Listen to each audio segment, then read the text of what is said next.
논문을 말씀드리겠습니다.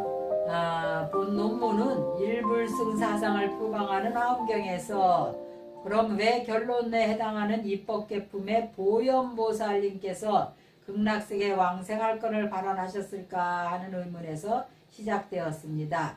그래서 먼저 화엄경의 내용 가운데 염불과 관련된 내용을 살펴보았습니다. 불성사상을 표방하는 화엄경에서도 10가지 삼매를 설할 때 염불삼매를 가장 처음 등장시키며 그 중요성을 강조하였고 여러 품에서 염불에 대해서 설하셨음을 찾아볼 수 있었습니다.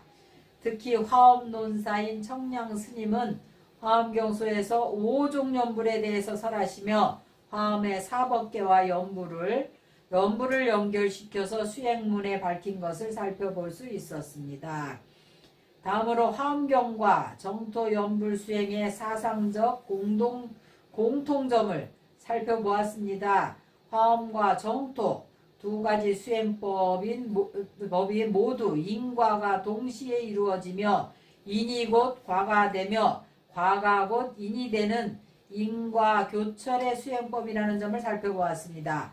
화엄의 일불승 사상에 따라서 지금 현재 행하는 보살행 자체가 인이자 과인 부처의 행이 되고 정토에서는 부처님의 인지에서의 수행의 과가 모두 응집된 육자 명호를 염하는 것이 성불에 이르는 인이 된다는 것입니다. 과가 모두 응집된 육자 명호를 염하는 것이 성불에 이르는 인이 된다는 것입니다.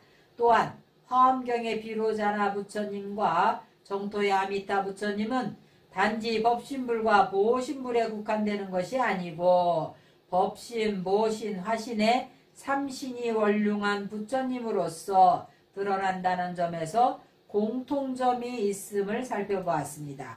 일체 경계로 드러난 법신, 비로자나 부처님 혹은 아미타 부처님을 관함으로써 화엄의 세계에 들어가고 정토의 세계에 들어가지만 이를 관통하는 진리는 하나임을 알 수 있는 것입니다. 무려 52단계의 수행 계기를 설하는 화엄경의 결론에 해당하는 입법계품의 보현보살님께서 극락왕생을 발언한 이유에 대해서 살펴보았습니다. 그것은 바로 극락세계가 우주 최고의 성불학교이기 때문입니다. 불법을 배우고 보살행을 실천할 수 있는 내적인 외적으로도 최고의 환경을 갖춘 극락세계에 왕생해야만 비로소 보현행을 원만하게 완성시킬 수 있는 것입니다.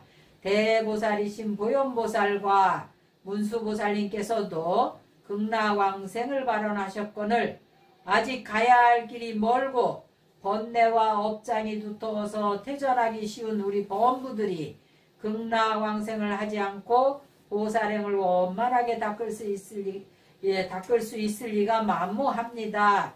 이러한 사실을 옛 조사스님들께서도 아시었고 수많은 수행이 높은 큰 스님들께서도 이러한 사실을 옛 조사스님들께서도 아시어서 수많은 수행이 높은 큰 스님들께서도 왕생 극락을 발언하셨습니다. 그 중에서 특히 화엄교학 선지식들께서 정토 수행을 닦은 예를 살펴보았습니다. 각각 자신의 사상 속에 정토 연불 수행을 받아들이는 체계는 조금씩 달랐지만 화엄교학과 정토 연불을 상호 보완시키며 자신의 수행을 닦았음을 알 수 있었습니다.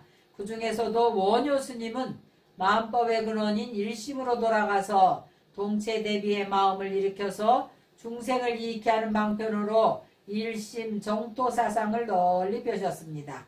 보리심을 정토 왕생의 정인으로 삼고 부처님께서 열어놓으신 모든 근기의 중생들이 정토에 왕생할 수 있는 문을 정리하시어 정토 연불 수행을 대중화하는 데 힘쓰셨습니다. 사람 몸을 받고 불법을 배우는 소중한 인연을 만난 이번 생 동안에 부처님과 같은 위없는 깨달음을 이루어서 일체 중생을 고통에서 벗어나 영원한 행복으로 얻는 길로 이끌겠다는 보리심을 발해서 여력이 되는 대로 선을 행하고 보살행을 실천해야 할 것입니다.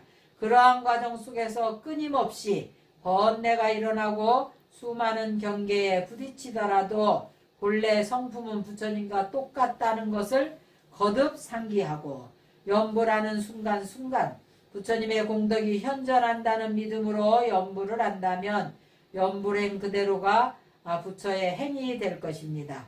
또한 동시에 성불을 이루는 인행이 되어 한 걸음 한 걸음 수행을 진전시켜 나갈 수 있을 것입니다.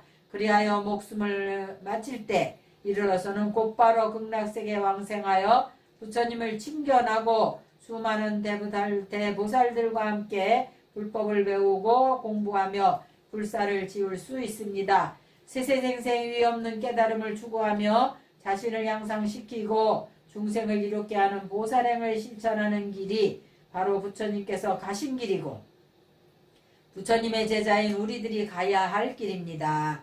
우리가 극락왕생을 발언하는 것은 나 자신의 조그만 행복을 위한 것이 아니라 바로 상구보리 하와중생을 실천하여 불도를 완성하기 위함임을 늘 상기하며 연불행을 지어가야 할 것입니다.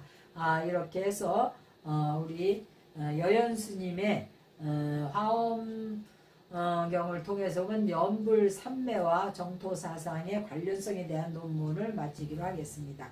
성불하십시오.